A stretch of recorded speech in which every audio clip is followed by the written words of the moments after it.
Hi, I'm John, and welcome to another episode of N-Scale Friday. Today we're looking at these Bombardier cars in N-Scale from Athearn. We have two variations of the Metrolink paint schemes. On the left is the more modern paint scheme, and on the right is the more traditional paint scheme. These come in both single packs and 3-packs. The singles go for $47.82, according to Athearn's website. That's the MSRP. And then for the 3-packs at the time of this recording, those are listed for $130.43. The 3-packs come with 2 coaches and 1 cab car. And then they have a whole bunch of different paint schemes reflecting transit agencies from around the country. So your best bet would be to go to the Athearn website and see if they have what you're looking for, and then shop around for the price, because the MSRP is just the suggested price. If you shop around, you're likely to find it for less. Athearn also has matching F59 PHI locomotives to go with this kind of set. They look really cool. So because these are mostly identical, I've taken out 3 of the models, and we're going to do a full once around on all of these, and you'll see what I mean. The one in the back there is the cab car, and that's the one that's the most different. So why don't we just take a look at the one in front first.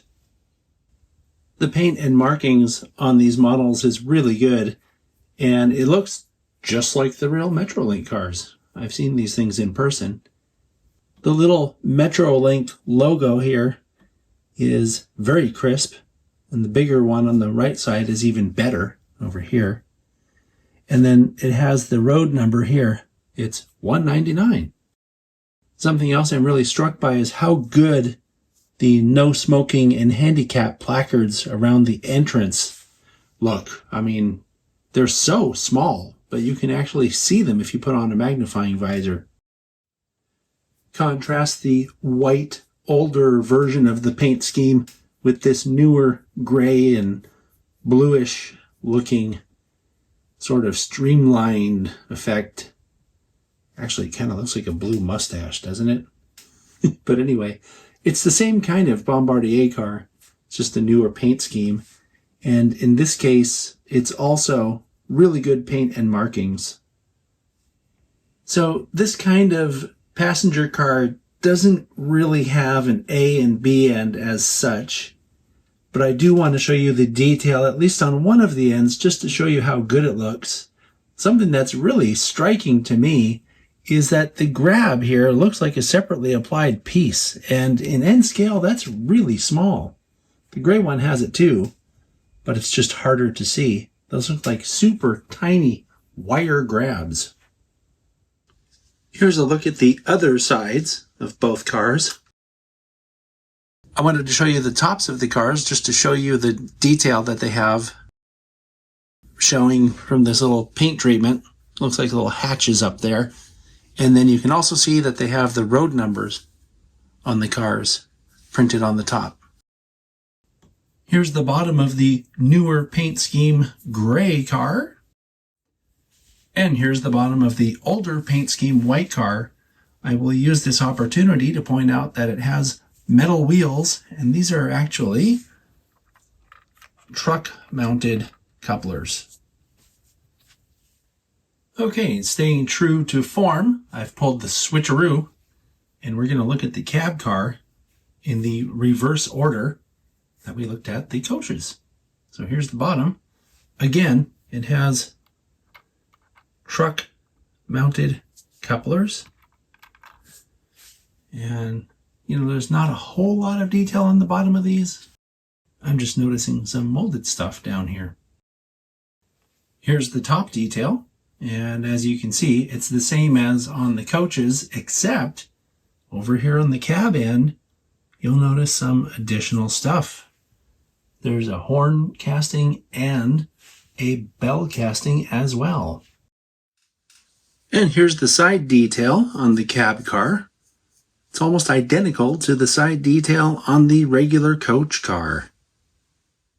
And I hope I won't hurt anybody's feelings by calling this the boring end of the car, but I wanted to show you because this end of a cab car is the same as most other coaches. In this case, you can see it also has that same detail I was showing you before, this separately applied wire grab. And here's a look at the detail on the cab end of the car. I mentioned before about the horn and bell, and it also has those little, I guess they're cages that surround the horn and the bell, as well as some grabs on the side. And that's something that the other cars don't have. And something else the cab car has on it is the barricade striping. It has the rear end or tail lights, if you will. It has a headlight. And then it has a window here. And this is where the engineer, or if you're in Britain, where the driver would sit. There's also ditch lights down here. Something else that this car has that the other ones don't have are number boards up on the top.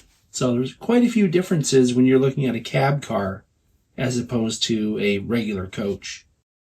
There's no provision for electrical pickup in the wheel sets, so that's something that you'd have to do yourself if you wanted to light up the headlights and ditch lights and all that good stuff. And here's the final broadside shot of the cab car. The cars weigh 1.5 ounces each. The NMRA's recommended weight for a car of this length in N scale is between 1.4 and 1.55, so there you have it. I think Athearn has done a really good job with this release of a modern prototype. I've seen these cars in person, and the models represent what I've seen very well. I also like the fact that they've included both paint schemes, the original white with blue sort of stripes on it, and then that grayish with the blue and aqua colored ribbon. Looks really good. And I'm sure that a lot of modern prototype railroad enthusiasts will be happy to have these on their layouts. So great job, Athearn. See you next time.